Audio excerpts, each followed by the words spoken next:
Welcome back. It's episode 5 on the Escort. We're going to be attempting to get the bumper off in preparation for getting the wing off. So let's crack on with that then. Right, the bumper is held on by 2 screws into the wheel arch on each side, and then 4 bolts inside, well, nuts inside of here. 2 there and 2 this side. You tend to find the bumper's been off before on the car. It's probably missing the most inner sort of bolt because it's a pain to get to, and they've only got the 1 on each side and then just the 2 screws either side. So this is now where we find out what fixings are actually missing. Now I know it hasn't got any in that side because the wheel arch isn't in that side. We've got 1 screw missing, we've got 1 screw in there, and then let's say the 2 nuts down. I think they're like a 12 or a 13 mil, if I recall correctly. See, 1's missing that side I was on about, and then you can just about see same again that side. As I was saying, they normally only have 1 bolt put back on because it's a nightmare to get to. So we'll undo that screw, we'll take the grill out and then undo them nuts, and the bumper should just pop off.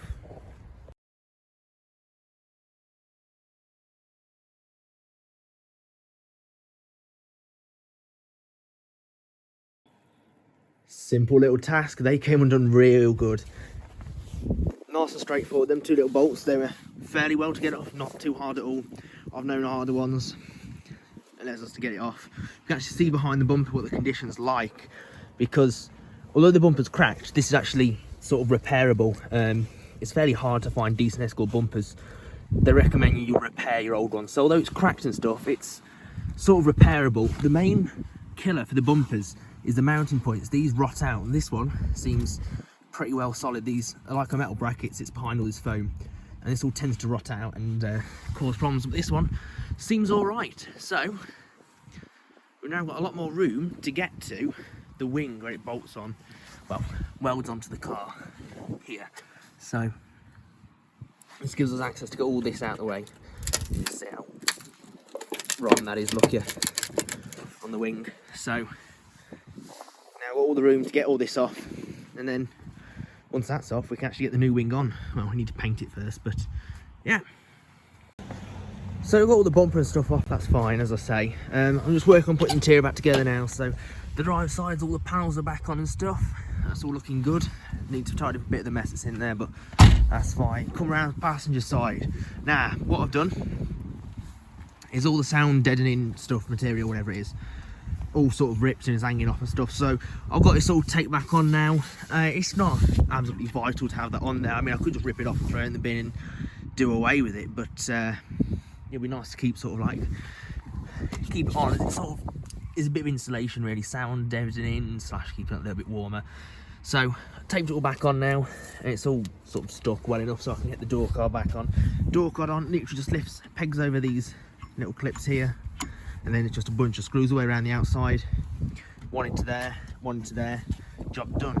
That stuff there is all sorts of bit of tech and stuff I've got to add to the car. So I've got things like a reversing camera, for example, and I'll run through all of this when I go to fit it. But this is all, that's on the passenger seat and footwell. It's all bits and pieces I've got to add to the car and sort of upgrade it a little bit of its spec. So we'll be looking at that in the future. But for now, let's get the door card back on. Well, I've got both of the door cards on now. That door wants to close itself for some reason. So that side, this side is back together. What I'm now doing is I'm running a nice big beefy power cable, so I can run a subwoofer in the back. A nice little grommet there to feed it through. That's no problem, it's gone through a fair way. And I can still push it through if I try hard enough, but it's definitely hitting something now. Inside of the car, that grommet comes out somewhere. And I remember when I fitted the wire into that car, it comes out. If you look at the place, it's here. So that's just slightly in, and then probably about this height, so it's literally just behind the glove box. Now you can actually feel up behind here, you can't actually see anything, so you're literally just digging, having no idea where you're going, but it's up here somewhere, and trying to find it is near on impossible, I'll be honest. Now there's a nice little grommet there I could have used, but it means I've got to go run the wiring through the wing, and I can't be bothered to remove all the wheel arch lining and stuff.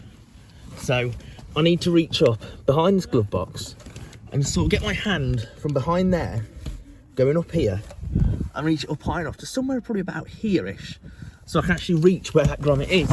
But getting up there is half the fun. Or hopefully the cable will just eventually appear somewhere, but yeah, that's going to be fun, definitely.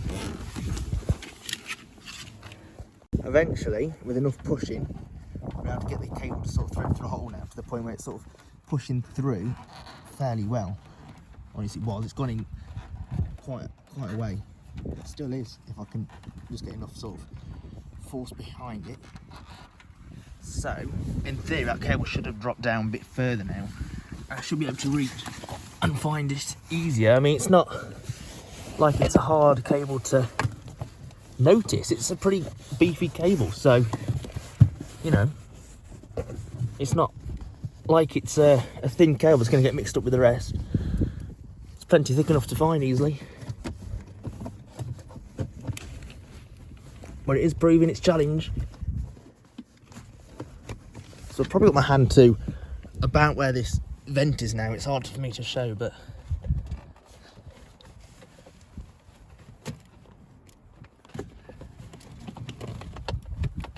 this is a lot of fun.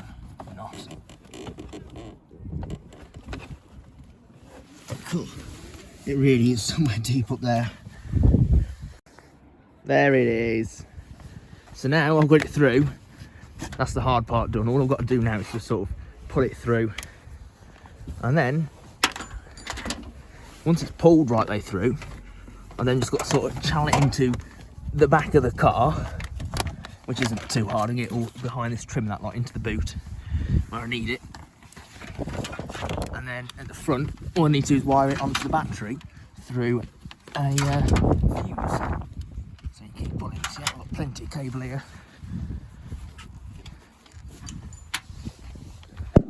I want to leave myself enough cable to work with, so I'll leave it somewhere there, so I've got enough cable to work with, and I can always pull it back through any more laters.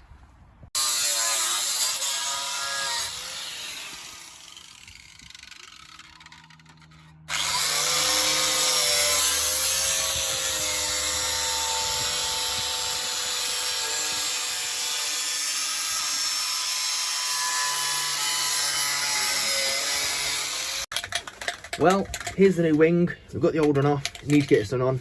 I also need to spray some of this Underseal stuff onto the back of it to stop it rotting out, like that one did. That one's also a replacement wing. It's already been done once, which is why it's rotted out so bad, because it hasn't had Underseal sprayed on behind it.